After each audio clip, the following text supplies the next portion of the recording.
नमस्कार।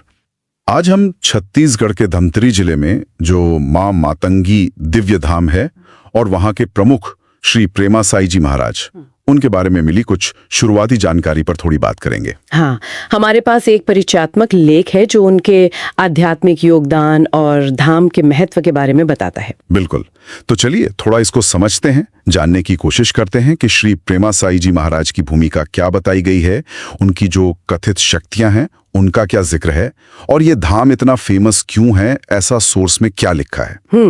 तो सबसे पहले जो बात ध्यान खींचती है वो ये है, ये त्रिकालदर्शी दिव्य दरबार। सोर्स इसके बारे में क्या कहता है? हाँ, मतलब क्या है इसका? देखिए, सोर्स के हिसाब से इसका मतलब है कि महाराज जी ना दरबार में जो भक्त आते हैं उनकी प्रॉब्लम बिना पूछे ही समझ लेते हैं। अच्छा, बिना पूछे? हाँ, और फिर उसका जो सल्यूशन है वो एक पर्चे पर लिख देते हैं। इसे उनकी साधना से मिली हुई एक, आप कह सकते हैं, दिव्य दृष्टि या कोई अलौकिक बोध उस तरह से पेश किया गया है जैसे उन्हें पास्ट, प्रेजेंट, फ्यूचर तीनों का पता हो। अच्छा, तो एक तरह की सुपरनैचुरल इंसाइट का दावा है यहाँ पर। और ये जो जगह है, ये धाम, इसके बारे में सोर्स और क्या बताता है? हाँ, तो उस दरबार के अलावा ये जगह आध्यात्मिक तौर पर भी बहुत अहम बताई गई है।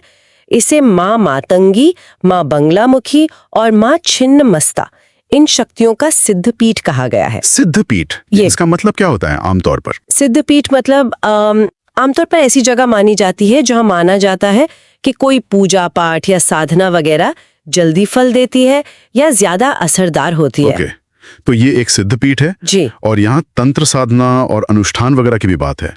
सोर्स के मुताबिक लोग यहाँ आते क्यों हैं फिर? सोर्स बताता है कि भक्त यहाँ अपनी जो भी परेशानियां हैं उनके हल के लिए आते हैं और उसके लिए तंत्र साधना और अनुष्ठानों का सहारा लिया जाता है, ऐसा जिक्र है। और एक दिलचस्प बात ये भी है कि सोर्स कहता है कि महाराज जी जो हैं वो तंत्र, मंत्र और साधना जैसी जो मुश्किल चीजें हैं ना, हाँ, जो काफी कॉम्प्लेक्स मानी जाती हैं, बिल्कुल उनको सरल भाषा में आसान तरीके से समझाने का भी काम करते हैं। ठीक है, तो तंत्र साधना एक जरूरी पहलू लगता है यहाँ का। और क्या इसी से जुड़ा है ये दिव्य अर्जी वाला मामला जिसका जिक्र सोर्स में है? हाँ, लगता तो यही है। सोर्स कहता है कि महाराज जी भक्तों की जो अर्जियां होती हैं, मतलब उनकी प्रार्थनाएं या रिक्वेस्ट, उन्हें माँ मातंगी के चरणों में पेश करते हैं और ऐसा माना जाता है कि इससे उनके संकट दूर हो जाते हैं और लाइफ में मतलब सुख आता है। अच्छा, तो ये एक तरह का मीडिएशन हो गया भक्त और देवी के बीच। हाँ, कह सकते हैं एक तरह से मध्यस्थ का काम।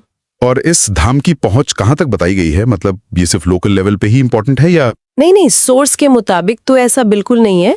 ये धाम सिर्फ इंडिया में ही नहीं बल्कि विदेशों से भी, मतलब फॉरेन से भी लाखों श्रद्धालु आते हैं यहाँ। अरे वाह, लाखों, हाँ, ऐसा जिक्र है। सोर्स इसे चमत्कारिक शक्तियों और बहुत गहरी आस्था वाली जगह की तरह दिखाता है। तो आस्था और साधना तो हो गई, इसके अलावा क्या महाराज जी के किसी और तरह के काम का भी जिक्र है, सोशल वर्क वगैरह? हाँ, बिल्कुल। सोर्स उनके सामाजिक कामों पर भी रोशनी डालता है। बताया गया है कि उन्होंने समाज के उन वर्गों की मदद के लिए पहल की है जिन्हें अक्सर मतलब नजरअंदाज कर दिया जाता है। अच्छा। और उनकी जो टीचिंग्स है, उनका मकसद है कि समाज में एक तरह का भाईचारा बढ़े, एकता आए। और शायद इसी सब को देखते हुए उन्हें वो मानद डॉक्टरेट के लिए नॉमिनेट किए जाने की बात कही गई है सोर्स में। एग्जैक्टली। सोर्स उनके जो ये अनोखी साधना है, त्रिकालदर्शी दृष्टि है और जो समाज कल्याण के काम है, इन सबको जोड़कर बताता है कि इसी बेसिस पर उन्हें मानद डॉक्टरेट के लिए नामांकित किया गया है।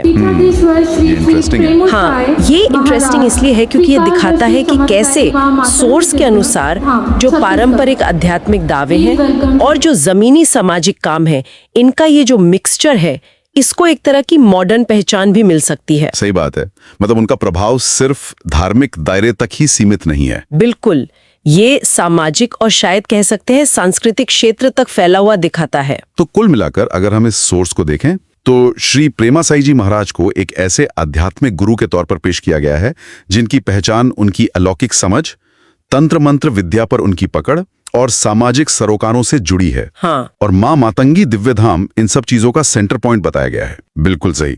संक्षेप में कहें तो ये सोर्स श्री प्रेमा साई जी महाराज की एक ऐसी इमेज पेश करता है जो अलौकिक दावों और मां मातंगी दिव्य धाम की शक्ति से बहुत गहराई से जुड़ी हुई है।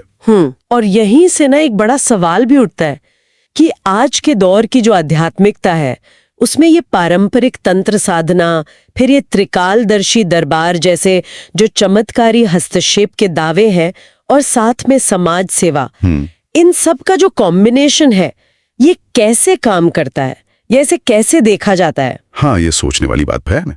आज की जो ये तेज रफ्तार दुनिया है, जहां लोग इंस्टेंट सोल्यूशन ढूंढते हैं, वहां तंत्र साधना जैसी जो पुरानी पद्धतियां हैं और अलौकिक अंतर्दृष्टि के दावे, ये लोगों के बीच किस तरह की जगह बना पाते हैं या उन पर क्या असर डालते होंगे? ये वाकई एक दिलचस्प सवाल है।